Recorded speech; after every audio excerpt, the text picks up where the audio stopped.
संघ शक्तीचा विजय. लेखक श्री रमेशजी पतंगे. रमेशजी पतंगे हे ज्येष्ठ विचारवंत लेखक म्हणून प्रसिद्ध आहेत.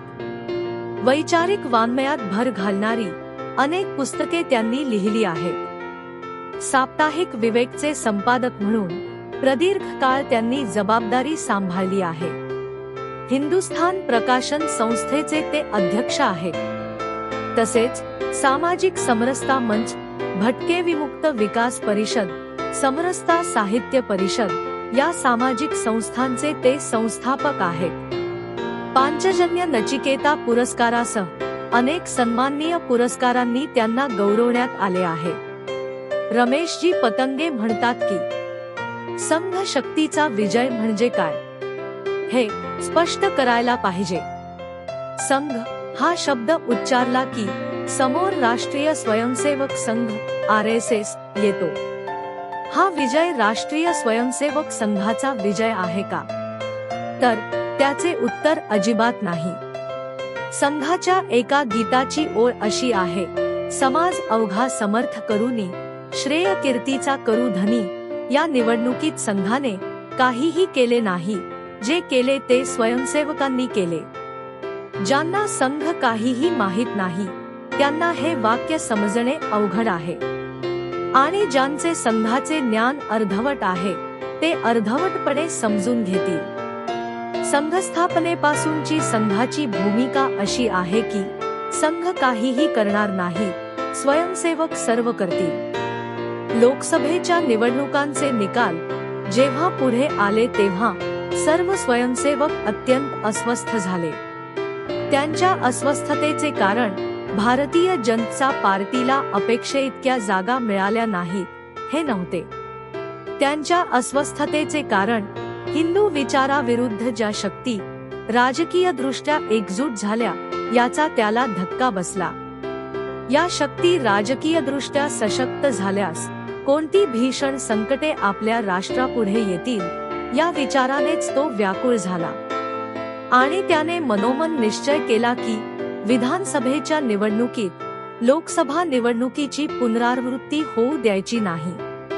त्यासाठी जे पडेल ते कष्ट करायचे. जेवढी जागृती समाजात निर्माण करता येईल तेवढी करायची, हा त्याचा दृढ संकल्प होता.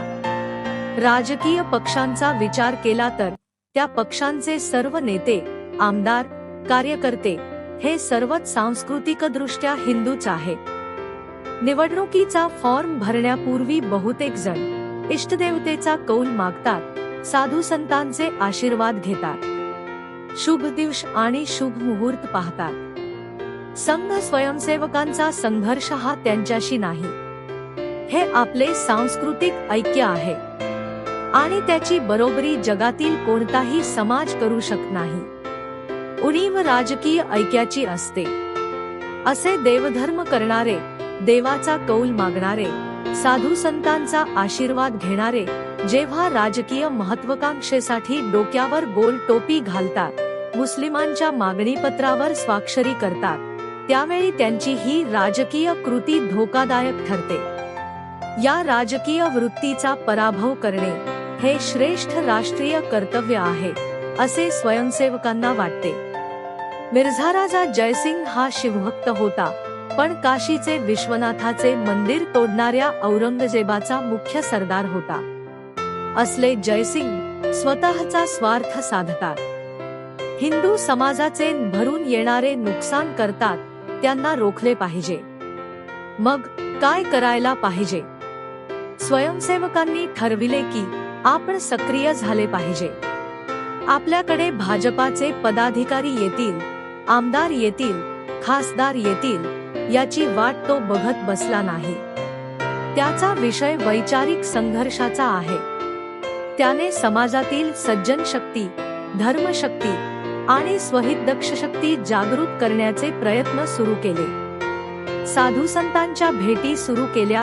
त्यांना आवाहन केले की ज्या धर्माच्या संरक्षणासाठी तुम्ही प्रवचने, पारायणे करता, तो धर्म मानणाऱ्या लोकांच्या हाती राज्यसत्ता राहिली तरच धर्म सुरक्षित राहील.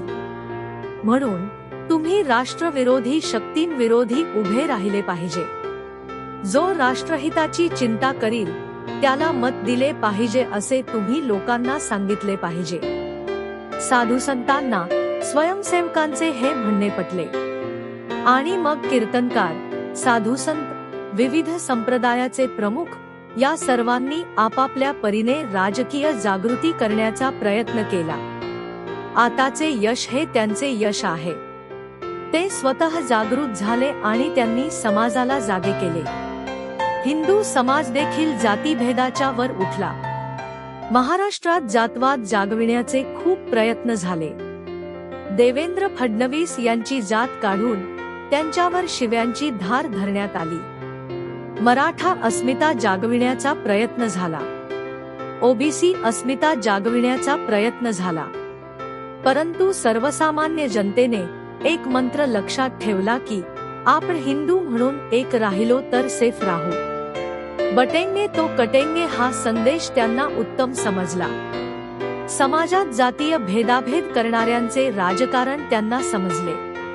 म्हणून यावेळेला ते कोणत्याही खोट्या प्रचाराला बळी पडले नाही. त्यांनी असा विचार केला की आपल्याला सत्तेवर अशाच लोकांना बसवायचे आहे जे राष्ट्रविरोधी शक्तींशी कधीही तडजोड करीत नाही. असे सर्व उमेदवार त्यांनी निवडून दिले आहेत. राष्ट्रीय शक्तीच्या एकजुटीचा हा विजय आहे. या अर्थाने हा संघशक्तीचा विजय आहे. जेव्हा आपला सुवर्णकाळ होता तेव्हा आपण संघटित होतो आणि जेव्हा आपण विभाजित झालो तेव्हा पतनाचा काळ सुरू झाला. यावेळेच्या निवडणुकीत गुजराती विरुद्ध मराठी अशी ही विषयसूची चालविली गेली. मोदी आणि शहा गुजराती आहेत, त्यांचे राज्य आम्हाला नको अशी बांग सकाळी 9 वाजता रोज ठोकण्यात येत होती. जनतेने ती एका कानाने ऐकली आणि दुसऱ्या कानाने सोडून दिली. वाघाचे कातडे पांघरलेले हे सर्व गाढव आहे हे जनतेने जाणून घेतले. हा विजय जनतेच्या या जाणतेपणाचा आहे. यावेळेला महाराष्ट्रातील जनतेने छत्रपती शिवाजी महाराजांच्या काळाची आठवण करून देणारी राजकीय एकता दाखविली आहे. छत्रपती शिवरायांचा वारसा आम्ही सोडलेला नाही हे त्यांनी आपल्या कृतीने दाखवून दिले आहे. महाराष्ट्रात घुसलेल्या औरंगजेबी सैन्याशी 27 वर्षे महाराष्ट्र लढला. त्याचे वर्णन करताना गवतालाही भाले फुटले असे केले जाते. त्याच मनोवृत्तीची उर्मी धर्मप्रेमी, देशप्रेमी, शिवरायप्रेमी मराठी माणसाने दाखवून दिलेली आहे. त्या मराठी माणसाच्या चरणी शत शत वंदन. श्री रमेशजी पतंगे यांचा लेख.